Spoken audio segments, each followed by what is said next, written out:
ये कहानी है एक जंगल में रहने वाले बहुत ही बुद्धिमान बंदर की, जिसका नाम था बंटी बंदर। बंदर फल खाता था और अच्छे स्वास्थ्य के साथ खुश रहता था। हर रोज की तरह बंटी बंदर फल ढूंढने के लिए निकला। तभी बंटी बंदर को फल की एक झाड़ी दिखाई दी, जिस पर बहुत स्वादिष्ट फल लगे थे। बंटी बंदर वह फल खाने के लिए उस झाड़ी के पास पहुंचा।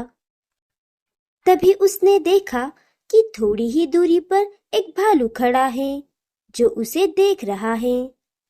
भालू के देखने का लहजा कुछ इस प्रकार था कि मानो वह बंदर उसका हफ्ते भर का भोजन हो, क्योंकि भालू के पास पर्याप्त भोजन नहीं था। तो भालू को देखकर ऐसा लग रहा था बंटी बंदर उसके लिए हफ्ते भर का भोजन बन सकता है। उस भालू को देखकर बंटी बंदर बेचारा घबरा जाता है और बंटी बंदर ने उससे बचने के लिए सोचना शुरू किया। हा हा हा, एक लंबे समय के बाद इतना भोजन मिला है।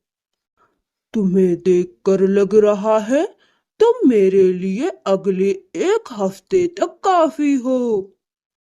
तुम मुझसे बच नहीं सकते और ना ही मुझसे लड़ सकते हो, क्योंकि कई बड़े जानवर मेरे साथ मुकाबला कर अपनी जान गंवा दी है और बाद में उन्हें मेरा ही भोजन बनना पड़ा है। और अब तुम्हारी बारी है। उस हिरन ने अपनी जान बचाने को सोची और उस भालू को कुछ इस तरह से जवाब दिया। अरे मेरे प्यारे भाई भालू, आपने जो कहा है वो बिल्कुल सही है कि मेरे पास तो पर्याप्त बल ही नहीं है कि मैं आपसे लड़ सकूं। और मुझे बचाने के लिए तो इस जंगल में कोई भी मेरा मित्र भी नहीं है। अकेले ही जीवन बिता रहा हूँ और अकेले जीवन बिताने से अच्छा है कि मैं आप जैसे क्रूर भालू का शिकार बन जाऊं। लेकिन मेरा एक छोटा सा अनुरोध है। वो क्या है, बताओ। आप मुझे मार के ना खाएं, अपितु मुझे पकड़कर खाएं। फिर सबको लगेगा कि आपने मेरा शिकार किया है। इससे आपकी शान में भी कोई कमी नहीं होगी। क्या तुम मुझे ये कहानियां सुनाकर मुझसे बचना चाहते हो? नहीं नहीं, मुझ में इतनी ताकत कहाँ कि मैं आपसे बच सकूं। मैं बस उस पेड़ तक ही भागूंगा और आप मुझे पकड़ लेना। बंदर की बात सुनकर भालू उसकी बातों में आ जाता है और उसकी बात मान लेता है।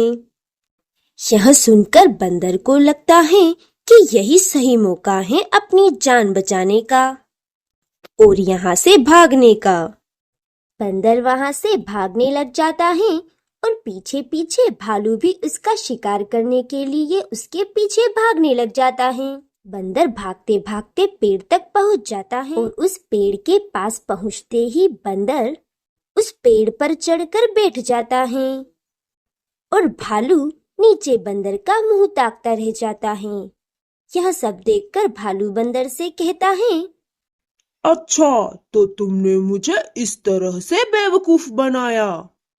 बंदर हंसते हुए भालू को जवाब देता है, तुमने मुझे अपने बल से मारना चाहा और मैं अपनी बुद्धि से तुमसे अपनी जान बचाना चाहता था। दोस्तों, इस कहानी से हमें यह सीख मिलती है कि जरूरी नहीं कि हर बार बल से ही लड़ा जाए। कभी कभी बुद्धि से भी बड़ी बड़ी परेशानियों से जीता जा सकता है। दोस्तों, यदि आपने अब तक इस वीडियो को लाइक नहीं किया है तो लाइक कर दें और चैनल पर नए हैं तो चैनल को सब्सक्राइब कर दें। आपका धन्यवाद।